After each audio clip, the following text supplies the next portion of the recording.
السلام عليكم ورحمة الله وبركاته. دكتورة ألفت نوح معاكم. أنا كنت قابلتكم قبل كده، اديتكم الإكتوبيك بريجننسي، كانت أول محاضرة، وسجلت لكم محاضرة المينيبوز والبيوبرتي، وإن شاء الله هعمل لكم البروبلم بيزد ليرنينج بتاع المحاضرتين مع بعض إن شاء الله. وهيبقى معاه نمرة التليفون والإيميل، أي حد ليه أي سؤال أو عايز يستفسر عن أي حاجة بس يبعت لي وإن شاء الله هتواصل معاه. النهارده هنتكلم على uterine leiomyoma, a very important topic. This benign tumor arises from the myometrium. General overview: this benign tumor occur in 20 to 25% of female in the reproductive life, in her reproductive life. 50% of cases may be accidentally discovered at autopsy. This benign tumor is characterized by having a very slow rate of growth and a very low malignant potential. As we said, most of the fibroid uterus are asymptomatic. They start to be presented either when reached to a large size or affecting any or presenting by any symptoms. At that time, the patient can come and ask for medical advice. What are the risk factors for this benign tumor, which is very common encountered in gynecological field? Dark races are more prone to develop fibroid uterus. Women exposed to more years of reproductive life, high level of estrogen, early menarche, late menopause, infertility, nulliparous or low parity because of withdrawal of progesterone of pregnancy. So the patient all her reproductive life mostly exposed to estrogen. Also obesity. In obese women, there is peripheral conversion of androstenedione into estrone. So obese women have additional source of estrogen in addition to the usual present estrogen. Also, they have low amount of sex hormone binding globulin, which is responsible for binding of free level of hormone. So obese women have additional source of estrogen in the peripheral fat and have higher level of free estrogen due to decreased sex hormone binding globulin. Associated condition of hyperestrogenism. There is a close relationship between all condition of hyperestrogenism and development of fibroid uterus. Functional polyfunctional ovarian cyst, polycystic ovarian syndrome, adenomyosis, endometriosis. Usually there is associated endometrial hyperplasia, even endometrial carcinoma. All conditions related to the state of hyperestrogenism. Please don't forget, myoma, state of hyperestrogenism. This is one of the etiological factors as well. Positive family history. Most women with fibroid have underlying positive family history. So you should predict, if you didn't examine the patient yet and she's complaining of pain, bleeding, abdominal mass, and the patient has history of family history of fibroid, this patient as well may develop the same condition. Smoking reduces the risk, maybe due to decrease the availability of the functioning estrogen or increase estrogen metabolism. Progesterone may produce stimulatory effect or inhibitory effect. It was found that it may be the initiator for the abnormal growth of the muscle fiber, and then over hypertrophy and multiplication is produced by estrogen that produce upregulation of the progesterone receptor. What is the etiological factor of uterine leiomyoma? Hyperestrogenism. Close relation between fibroid uterus and hyperestrogenism. No myoma before puberty. No fibroid after menopause. Pregnancy could increase the size of fibroid and even complicate. Usually fibroid under normal situation atrophy when the patient passes into menopause. So hyperestrogenism is one of the very important close etiological theory for development of this benign tumor. Growth factors, it is a mechanism by which estrogen work. Decrease in the inhibitory growth factor and increase in the epidermal growth factor, which result in abnormal hypertrophy and maturation of the muscle cells. Then genetic factors. Cytogenic abnormalities is present in 40% of myomata. What is the evidence? Recurrence after removal. And in myoma, usually there is more hyperestrogenic state in comparison to the normal muscle fiber of the uterus. How? Excess amount of estrogen receptors, as if these abnormal muscle fiber predispose the suitable environment to produce overgrowth and hypertrophy. Presence of higher estrogen receptors, more availability of the estradiol, which is the active form of estrogen, and the presence of cytochrome P450 aromatase enzyme, which is responsible for conversion of androgen into estrogen. So even locally, at the site of the abnormal growth of this myoma, there is hyperestrogenic state, in addition to the systemic theory, which results in increased availability of estrogen. So we have three etiological theories: hyperestrogenism, growth factor, and genetic factors. What is the pathology of this uterine myoma? Most of uterine myomas, in about 96% of cases, are corporeal, occurring in the body of the uterus. Only 4% occur in the cervix and 1% occur in the broad ligament or any other sites. The type, fibroid may be totally within the myometrium, interstitial, may project into the cavity, submucous myoma, may protrude to the outside, subserous myoma, and this further growth may result in the development of submucous fibroid polyp that may protrude out from the internal os and the external os, even outside the vagina. And these also may protrude, giving rise to pedunculated subserosal fibroid.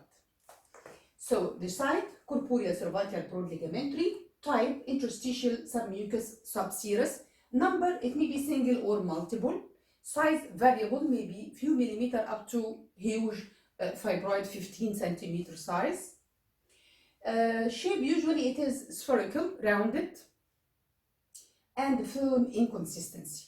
Under normal condition, uncomplicated leiomyoma or firm inconsistency. And this consistency is changed with the occurrence of complication, either degeneration or sarcomatous transformation. Okay? What about the cut section? Cut section of myoma is characterized by being whorly in appearance, interlacing muscle fiber, pale at the center, and more vascularity present at the periphery, because the blood supply of myoma comes from the periphery. This myoma does not have capsule. It is surrounded by a false capsule formed by compressed normal muscle fiber surrounding this abnormal rate of cross myoma. This is important. Woolly appearance, pale at the center, blood supply comes from the periphery, surrounded by false capsule, which is formed by the compressed muscle fiber surrounding this abnormally gross myoma. Microscopical picture, bundles of smooth muscle fiber with spindle-shaped nuclei, and staining with Van Jensen stain color the muscle fiber yellow and the fibrous tissue in between pink. Mitotic figures under microscopical picture in normal condition is less than 10 per high powered field, so it is not frequent. Presence of mitotic figures is diagnostic of sarcomatous change. What are the pathological changes occurring in fibroid? If you are asked about this condition, pathological changes occurring in fibroid, we have these changes: atrophy, hyaline degeneration, cystic degeneration, fatty degeneration, calcification, necrosis and infection, red degeneration. And then after you discuss these pathological changes, also you should mention the complication of fibroid and the pathological effect of fibroid on the pelvis, as we will discuss later on. Pathological changes occurring in fibroid usually related to the different stage of reproductive life, some of which occur at menopause, others in the childbearing period, others in pregnancy, others in puerperium. What is the change, the pathological change occurring in menopause? Two important changes: atrophy, fatty degeneration, and calcification. What occurred during puerperium? Infection and atrophy as well. What occurred during pregnancy? Red degeneration, which is very, very important. What could occur during any time of the childbearing period? Red degeneration and cystic degeneration. Let's start with atrophy. What happens? Decreased estrogen, decreased blood supply of myoma, myoma decrease in size, atrophied, usually painless, and commonly occur in menopause or following GnRH gonadotrophin releasing hormone agonist treatment or during puerperia due to withdrawal of the placental estrogen hormone. Hyaline degeneration occurred during the childbearing period due to interruption of the blood supply by whatever means. Occur at the center of myoma and characterized by pain, changing consistency of the tumor, may increase in size. The tumor becomes soft instead of being firm, and usually the patient presented by acute abdominal pain that needs medical treatment and analgesic. Absorption of the hyaline material that occur at the center, the condition will pass into cystic degeneration and the tumor may acquire a cystic consistency. Fatty degeneration, deposition of fat in the myoma. Usually it is a precursor of the second change, which is calcification. Calcification commonly occurs during menopause, may be diffuse or eccentric around the periphery of myoma, giving this myoma calcified picture that's very important in performing X-ray, which result in opaque shadow present in the pelvis. Okay, either in the form of limestone if it is diffuse or eggshell if it is deposited at the periphery of myoma. Necrosis and infection usually commonly occur in the submucous fibroid polyp due to decreased blood supply at the tip, so necrotic changes occurring at the tip. And the patient presented by metrorrhagia. Instead of menorrhagia, it starts to develop intermittent irregular blood associated with mild fever and maybe pain. Also, infection could occur in the same situation, submucous fibroid polyp or subserous myoma, which is pedunculated, which decreases its blood supply, or transfer of infection from a nearby area like appendicitis or during the puerperia. Okay?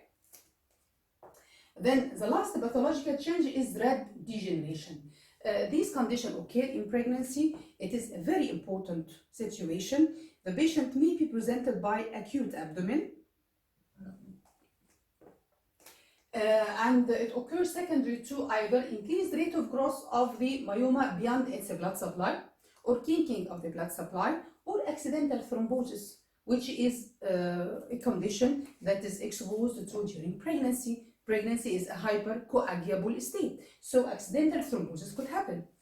Okay, what happens when thrombosis occurs in the blood supply of myoma? This will result in fatty or incomplete necrosis and release of lipid toxin. The lipid toxin produces intravascular hemolysis and production of the hemoglobin pigment that stain the myoma red. The condition is usually painful. Patient presented with acute abdomen, mild fever. Usually the condition treated conservative and never interferes surgically. It's contraindicated. Usually the condition subsides after time. So these are the pathological changes occurring in fibroid. There are other complications that could happen, which are torsion of pedunculated subserous myoma, rupture of a surface vein of fibroid that could present by diffuse intraperitoneal hemorrhage and acute situation, emergency situation, or incarceration of the subserous myoma into the pelvis during pregnancy.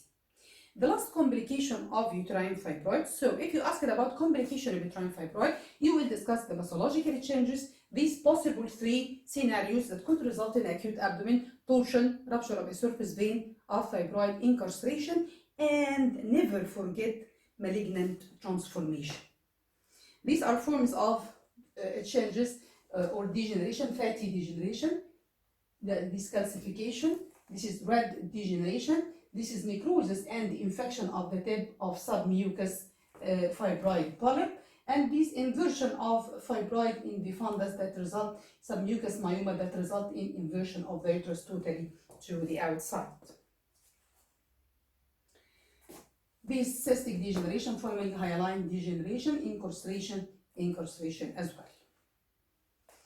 Malignant change in fibroid. Please never forget complication and the problem encountered in fibroid to develop malignancy. It carries it carries a low risk of malignancy, 0.2 up to 0.5% of myomas will develop malignancy. So please keep in mind, this is very important. It is low grade of malignant potential, but should be kept in mind and never exclude, should be always excluded.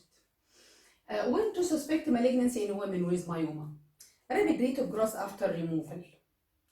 Increase in size or first developed during menopause. Patient presented by postmenopausal bleeding with the presence of myoma, or rapidly recurrence after surgical excision, as we mentioned. This is very important. Rapid recurrence after surgical treatment. Okay? Macroscopically, during myomectomy, what are the gross picture that can alert the attention to possibility of malignancy if you cannot inoculate the tumor from its false capsule? If the tumor is yellow, soft, shows areas of hemorrhage and necrosis. And the most important evident sign is inability to inoculate the tumor from its bed. Why? Because of the presence of invasion, capsular invasion, that interfere with proper inoculation of the tumor from its bed. Normally, or under normal benign conditions, it's very easy to inoculate the tumor all through from its bed. Does not take time, does not need effort. But if there is capsular invasion, usually there is difficulty in inoculation and incomplete removal of myoma. This is very important. Microscopically, mitotic count is more than 10 per high-powered field, presence of hemorrhage and necrosis, and all signs of nuclear and cytoplasmic manifestation of malignancy.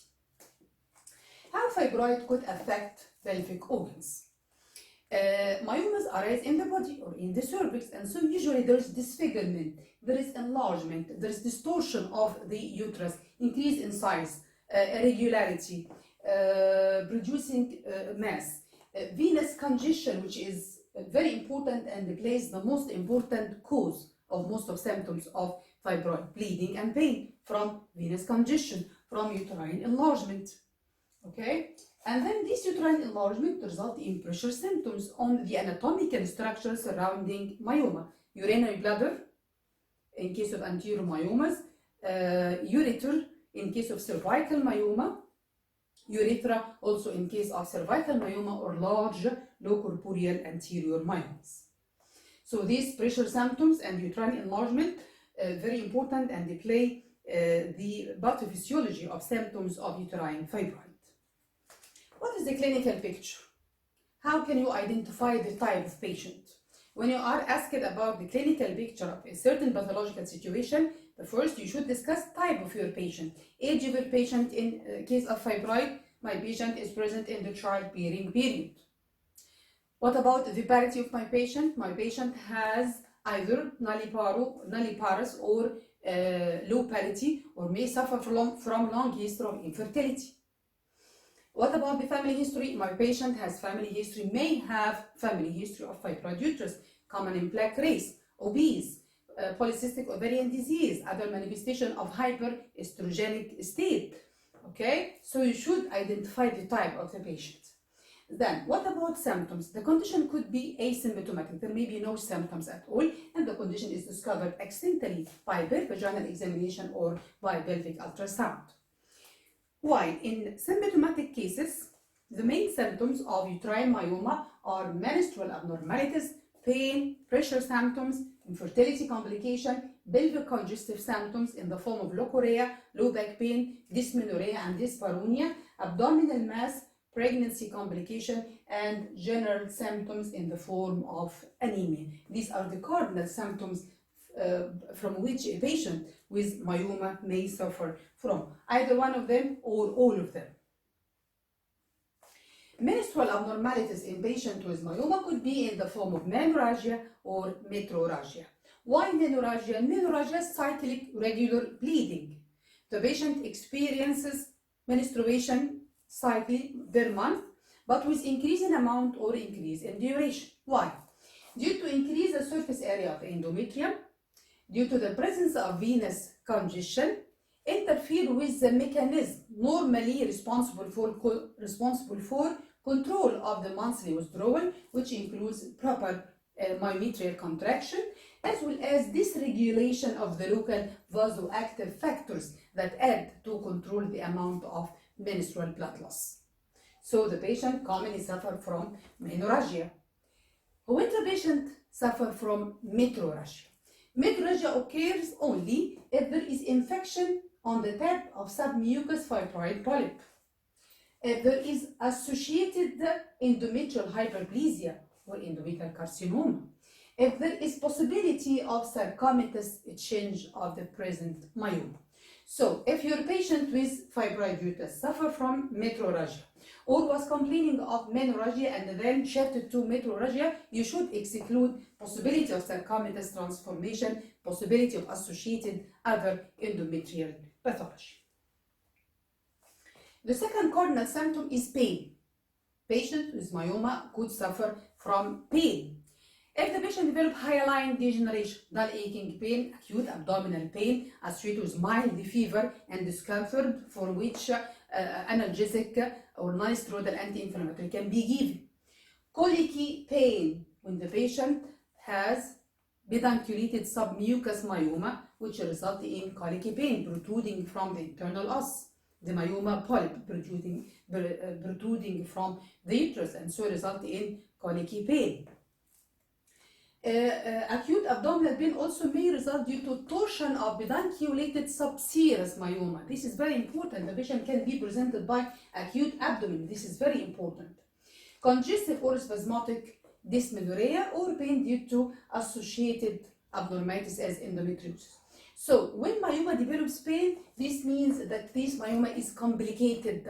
Normally, myoma without complication is not painful. So presence of pain means a complication, either torsion, either occurrence of hyaline degeneration, either protrusion of submucous fibroid polyp, or associated spasmodic dysmenorrhea or endometriosis. So exclude complication, excludes the risky situation that may necessitate urgent interference, and then deal with others as endometriosis, dysmenorrhea, or hyaline degeneration as the condition desired.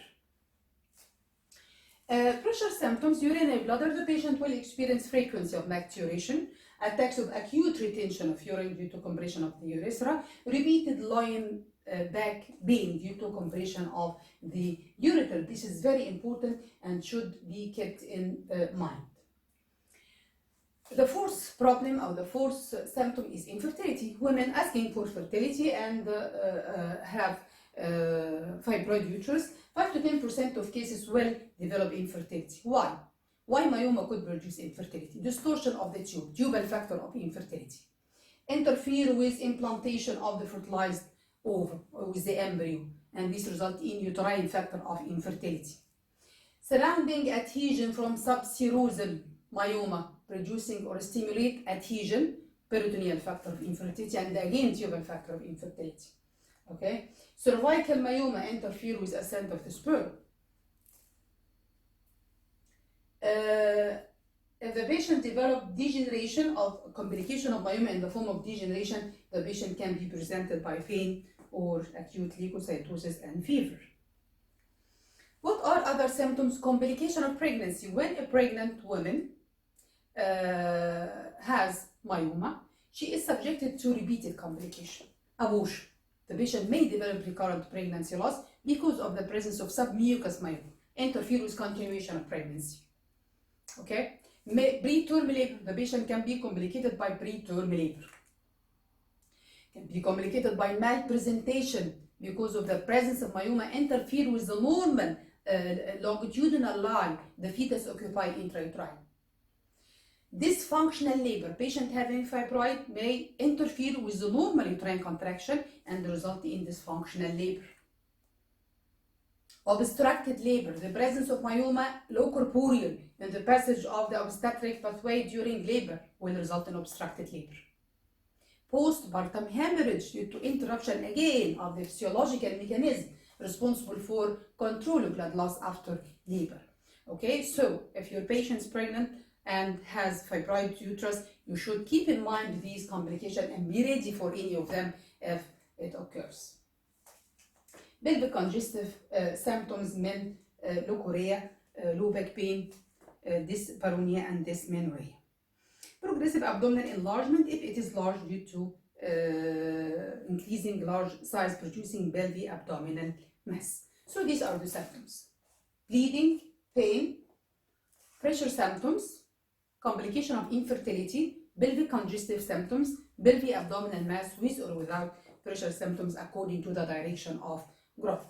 General manifestation in the form of fever due to any degeneration, pain, or anemia complicating bleeding. Examination. General examination on exclude anemia, blood pressure, obesity, other associated conditions is very important. Exclude general causes of bleeding to investigate your patient properly. Then abdominal examination, proper examination of the 8 quadrant of the 9 quadrants of the abdomen. If there is pelvic abdominal mass, assess the size, the surface, the contour, the tenderness, relation to other abdominal organs, percussion of the mass. It should be dull impercussion. Usually the pelvic abdominal mass caused by fibroid is dull impercussion, occupying the central areas of the abdomen, restricted mobility from side to side, usually smooth, upper border felt easily, lower border is not felt, being pelvic abdominal mass. Then post-birth vaginal examination. You can feel any associated cervical fibroid, endometriosis, vaginal endometriosis, fibroid polyp coming out from the internal os. And then we do bimanual examination to confirm the data obtained by abdominal examination. Spectrum examination, yes, it is part of the gynecologic examination that should be done. Associate local lesions of the cervix, confirm the presence of protruding mucus or fibroid polyp. So spectrum examination is done as well. What are the differential diagnosis of a case of fibroid uterus?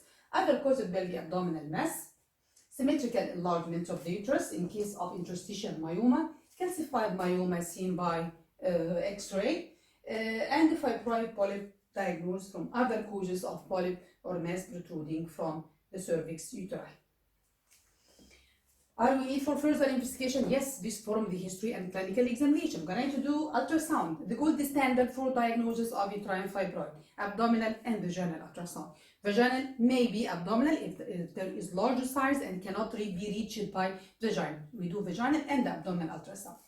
Saline infusion sonography for patient infertile with presence of myoma to study the relationship between the submucous myoma to the cavity, to identify your plan of management, if you are going to interfere or not, if you will try medical treatment or not.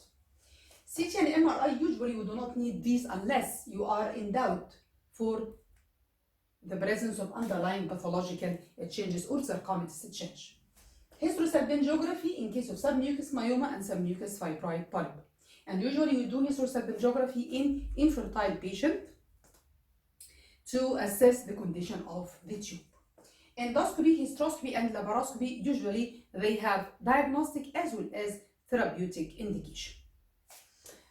These photos demonstrate the presence of this is hysteroscope to visualize relation of myoma to the cavity. This is by laparoscopy, and this abdominal vaginal ultrasound, and this hysteroscope, and this laparoscope. This subserous myoma, while this submucous myoma. This is seen by hysteroscopy from inside. This is seen by laparoscopy from outside. So this is the abdominal cavity, but this is the uterine cavity. Okay. This ultrasound picture of uterine myoma. Here, this is submucous myoma projecting in the cavity. This is totally submucous myoma filling the cavity. This interstitial myoma, again, this interstitial myoma. Now, how we are going to proceed for management of fibroid? We have different lines of management: conservative approach, medical approach, hormonal, minimally invasive approach, and definitive surgical treatment. Each item has its indication. Conservative management in asymptomatic patient and small-sized myoma. Never to proceed for conservative management in symptomatic women with severe anemia or in larger sized fibroid that could be complicated by pressure symptoms. So conservative management, follow up your patient every 6 to 12 months by vaginal ultrasound Also, during pregnancy, you should not interfere. You should just follow up your patient and predict for possibility of red degeneration during pregnancy. During cesarean section, never to interfere with myoma during cesarean section unless the myoma interfere with the uterine incision. In certain situations, if there is torsion of a moderate size pedunculated subserous myoma that occurred during pregnancy, this will be presented by acute abdomen, and this is the only situation that I can interfere and do myomectomy in a pregnant woman if it is presented by acute situation regardless of her gestational age. It is considered a life-saving situation. So conservative management is indicated in asymptomatic women with a small size myoma during pregnancy and during cesarean section unless there is a surgical indication. If there is also torsion of subserous myoma and the patient presented by acute abdomen. No conservative management in large size myoma, pressure symptoms. No conservative management in severe uncontrolled situation, whether severe bleeding or severe pain. Torsion of subserous myoma or patient with severe pain, considerable pain. No conservative management. Medical treatment, we can do this if the patient has moderate or mild bleeding and pain and the patient is not asking for fertility. We can give non-steroidal anti-inflammatory drugs just to relieve pain. It will not produce effect on the amount of blood. Okay, it will reduce pain only. We can give also hemostatic drugs, antifibrinolytics or venotonic drugs to improve the wall of blood vessel. Also, any medical treatment has no place in case of severe amount of blood because your patient may develop anemia. So don't suggest to the patient for medical treatment if there is considerable blood loss that could produce anemia. Hormonal treatment, yes, it is there to control bleeding, to control the amount of blood, to produce secondary amenorrhea, to regulate withdrawal bleeding as well, to prepare the patient for surgery to correct the hemoglobin level. Okay, so it has different indication, hormonal treatment. Decreased size of fibroid may reduce the size of fibroid, but usually this is temporary. This is not permanent. Okay, we can give aromatase inhibitor, anti-estrogen. We can give selective progesterone receptor modulators. We can give GnRH antagonist. Selective progesterone receptor modulator as alprostane. This is not present in Egypt yet. Mifepristone, this is a progestin antagonist, levonorgestrel releasing IUD, provided that the size of the uterus is less than 12 weeks and we have no submucous myoma. Usually it does not work. Gestagen produce regular cyclic bleeding, and this provided that we have mild bleeding but irregular. So this may help to produce regular cyclic bleeding with minimal pain and bleeding, but this is questioned. Don't start with gestagen with the presence of myoma. We said before that it may be the initiating factor for growth of fibroid. Okay, so we have other different alternatives. Oral contraceptive is not recommended as a treatment of uterine myoma, only for pain relief as well. GnRH agonist, it produces a state of severe estrogen deficiency, and so it helps to decrease blood supply myoma, temporarily decrease the size of myoma to prepare for surgical treatment, as we mentioned. However, usually the fibroid return to the pre-treatment size within 6 months from stopping GnRH agonist, and so it's not a definitive final therapy. Usually it is just prepare my patient, correct the anemic condition, till you prepare for the definitive line of treatment. So conservative has indication, medical and hormonal. Minimal invasive surgery, it is considered a definitive line of treatment, has certain indication and usually successful when it is properly indicated. Uterine artery embolization. They inject in the femoral artery retrograde by a certain catheter, either polyvinyl particles or gelatin microspheres, which produce obstruction of the uterine artery, bilateral obstruction of the uterine artery. This cannot be done in infertile patient asking for fertility. However, if the patient has time to for the ovarian reserve, they said that it may be improved later on. Okay, but usually we signify this line of treatment in women that does not ask for further fertility. Laparoscopic myolysis by heat, by laser, or by cold coagulation, and then high frequency focused ultrasound or MRI guided high frequency intensive ultrasound, which is very expensive. It reduced the size of myoma. Some said that they experienced this line of treatment and got adequate results. Then the surgical treatment, which is the definitive management of fibroid, either by hysterectomy or myomectomy. Hysterectomy, removal of the fibroid and the remaining part of the uterus. It is a definitive treatment, no risk of recurrence, minimal blood loss, indicated in women not asking for further fertility and not asking for menstrual withdrawal. Okay? While myomectomy is a definitive treatment as well, removal of the fibroid only, preserve the uterus either for fertility or for monthly withdrawal. However, each of them has indication and complication.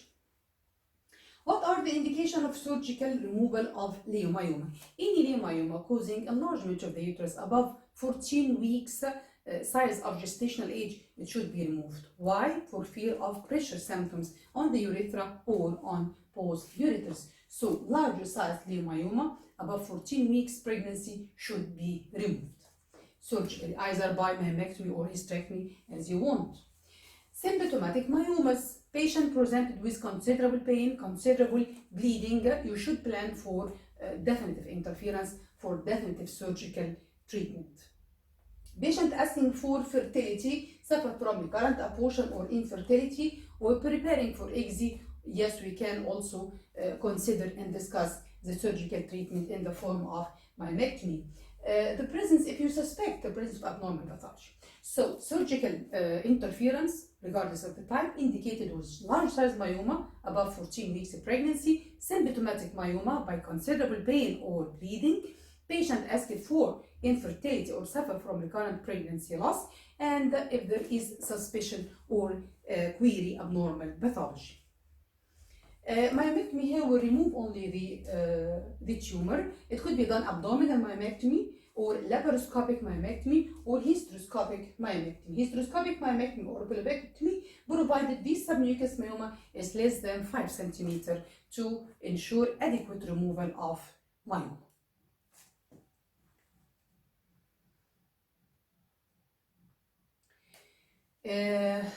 Advantage of myomectomy: to relieve symptoms, removal of the tumor, preserve the uterus for fertility or further menstruation.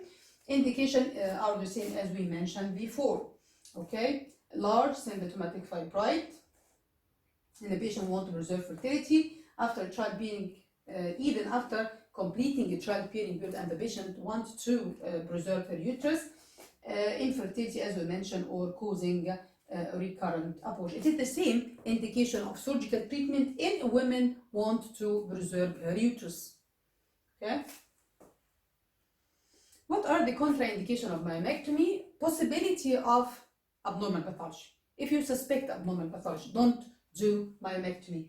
After menopause, after myomectomy, after menopause, it has no meaning.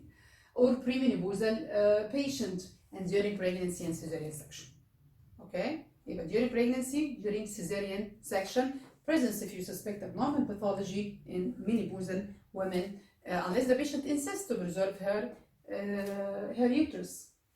Complication of myomectomy: actually, myomectomy operation is known to be a bloody operation. There is usually considerable blood loss. There is possibility of post-operative complication of pain, fever, and intestinal adhesion, paralytic ileus. There is risk of recurrence of myoma in 27% of cases. Possibility of persistence of symptoms due to associated hormonal imbalance. So the patient still suffers the same symptom even after performing the surgical treatment. Post-operative adhesion, which can aid to the cause of infertility by peritoneal factor and tubal factor of infertility. Possibility of ruptured uterine scar in subsequent pregnancy if the patient was not properly reconstructed, if the uterus was not properly reconstructed. Okay, so these are the complications: of general complication, of post-operative complication, and a local or specific complication. These are the specific complications. Abdominal myomectomy could be done by linear incision or elliptical incision. either midline or transverse, and then till reaching to the capsule, the false capsule of the myoma. Then it started to inoculate the tumor all through. Then the fibroid removed. The dead space is closed by interrupted figure of 8 sutures. It should be closed properly, because usually if this is not properly closed, the bed from the severe vascular congestion, blood will be collected and the patient will be complicated by internal hemorrhage. And then close the visceral layer of the peritoneum by what's called base ball suture to minimize the risk of surface adhesion to the uterus. These are myomas that were surgically removed according to the number. This type of myomectomy, bonus hood, it is said, according to the scientists that discover or plan this type of myomectomy in fundal myoma, and it removes inoculate the tumor in such a way it produces a tubal incision, fundal incision between both tubes, and then inoculate the tumor and use this part to cover the defect to avoid presence of any suture on the posterior surface of the uterus to minimize adhesion, and they keep only the sutures to be anterior. This is bonus hood operation. Laparoscopic myomectomy, also this indicated in single myoma. It should be also less than 6 centimeters to produce proper inoculation. It should be done with a special an instrument as harmonic or vessel sealing instrument as ligature. Here they produce only first incision at the surface of myoma. They may inject vasopressin first to produce hemostasis and to control the amount of blood loss. Then the elliptical incision, then reaching the myoma, then inoculate the myoma by myoma screw, removal of the fibroid, and then closure of the dead space by intra-laparoscopic suturing. Intra-abdominal laparoscopic suture. Usually it should be closed properly to preserve the patient's fertility, to produce adequate hemostasis, and so it needs a special instrument and the proper experience in laparoscopic intra-abdominal sutures. Hysteroscopic myomectomy, as we said before, very accurate, indicated in small myoma less than 6 or less than 5 centimeters. You can give the patient GN or H agonist to reduce the size of myoma first to allow to remove it hysteroscopically. Okay, so we can give first medical treatment and then interfere immediately by hysteroscope to reduce removal. It can be removed at 2 sessions hysteroscopic as well. The second line of surgical treatment of fibroid is hysterectomy. This is a definitive treatment of fibroid, in which you remove the fibroid and the whole uterus, no risk of recurrence, less bloody operation, rapid operation than that of myomectomy, because there is no need for reconstruction of the uterus. I'm going to remove the uterus with the myoma. So it is indicated in postmenopausal women with symptomatic or large myomas, or premenopausal women that does not ask for further fertility or does not want to preserve the uterus. Whenever myomata are large and multiple, making myomectomy risk operation. Yes, even the patient is not postmenopausal and the patient is not perimenopausal, or the patient wants to preserve the uterus, but we have large number of myomas that make myomectomy unsafe, that make myomectomy risky procedure due to considerable amount of blood loss intraoperative. This is very important. Okay, so postmenopause, perimenopause, woman completed her family, or if there are multiple large fibroids that make myomectomy unsafe. Advantage of hysterectomy over myomectomy: no risk of recurrence, no persistence of symptoms, definitive surgical treatment, no complaints post-operative at all. Disadvantage of hysterectomy: loss of the uterus, no fertility, no menstruation. Okay, so to summarize, the surgical management of fibroid: abdominal hysterectomy, that could be done either by total abdominal hysterectomy or subtotal. I can preserve the cervix or remove. Actually, it does not differ. We can do total abdominal hysterectomy, vaginal hysterectomy, or laparoscopic hysterectomy according to the size of the uterus and according to the parity of the patient. I hope you understand this topic, And in the second lecture of problem based of this lecture, I'm going to add my telephone and email. Thank you.